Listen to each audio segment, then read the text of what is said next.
Hello guys, welcome to a new video from the channel. This time we check how to withdraw from Kili 77 slots. So let's start.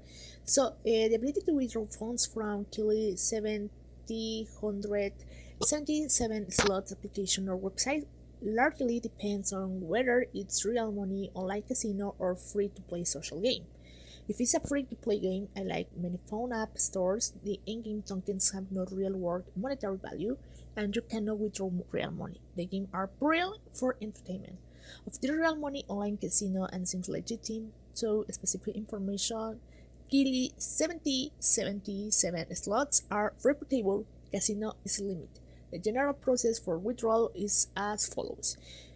The general withdrawal steps: verify your account. Most legitimate online casinos require you to verify your identity before you can make your first draw. This usually involves uploading proof of ID, address, and payment method. Details: go to the cashier withdrawal section, log into your account, and navigate to the cashier or banking page.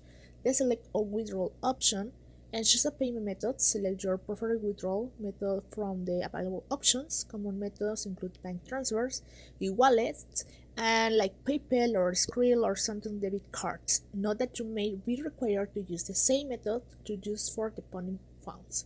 Enter the amount in picture of money which withdraw, ensure it meets a minimum or maximum limit specified by platform. Compute the requirements and review the details. Check for any associated fees or bonus restriction to confirm withdrawal. So guys, that's how you can do it. I hope this works for you. Thank you for watching this video. Remember to subscribe and don't forget to give us a thumbs up to this video.